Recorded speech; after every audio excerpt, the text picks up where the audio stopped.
Vamos com ela, Larissa Rodrigues, para a gente poder conversar aqui agora sobre apostas esportivas. Mas esse cardápio do live, eu vou te contar um negócio, hein, minha querida?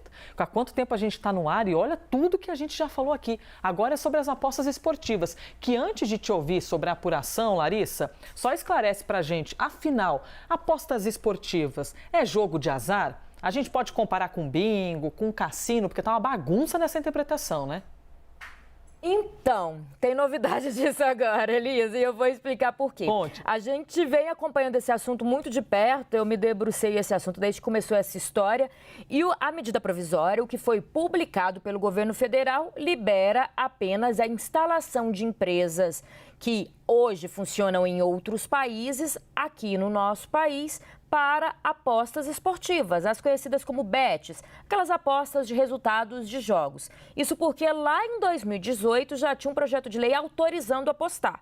Mas as pessoas, os brasileiros até então, só apostavam em empresas que tinham sedes em outros países. Desde a semana passada, com a publicação dessa medida provisória, as empresas podem se instalar aqui no Brasil. Essa é a medida provisória, o texto que saiu do Palácio do Planalto. Mas, respondendo a sua pergunta, é importante a gente lembrar que uma medida provisória ela tem poder de lei, ou seja, já está em vigor, mas a palavra final a ela é do Congresso Nacional. E essa palavra final tem que ser até em 120 dias, senão esse texto deixa de valer enquanto lei. Até ontem, às 23h59, lá no Congresso Nacional, estava o que a gente chama de aberto o prazo para apresentação de emendas. Ou seja, os deputados e senadores poderiam ali apresentar algumas sugestões de alterações a esse texto. E o que hoje eu consegui confirmar, porque já está no sistema, desde ontem tinha essa história, mas agora oficial está no sistema.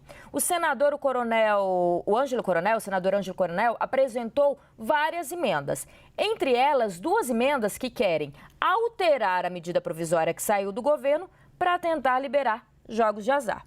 Não há um entendimento ali dentro do Congresso Nacional que isso vai prosperar. Tem uma força muito grande, em especial da bancada evangélica, para não misturar as histórias, para deixar tudo como está, sendo apenas uma medida provisória que autoriza essas apostas online. Mas essas duas emendas, é importante, claro, a gente destacar, porque a sugestão de um senador ao texto vai ser analisada pelo relator no decorrer da tramitação. Elas tratam, a primeira, que é deixar de considerar como uma contravenção penal o jogo do bicho, e uma outra que é liberar cassinos e bingos, mas quando fala de cassino fala apenas em liberação em resorts. Mas para não ter confusão, então, apenas emendas apresentadas por esse senador. Agora isso vai tramitar dentro do Congresso Nacional e não há um entendimento com quem a gente conversa que isso seja acatado, que não se misture, então, essa medida provisória que trata das apostas com esses jogos de azar. Respondendo a sua pergunta, Elisa. Pois é, porque fica aquela bagunça, né? Tudo dentro do mesmo pacote, porque o jogo de azar pressupõe que você tem uma aleatoriedade, uma máquina, algo que você não tem controle.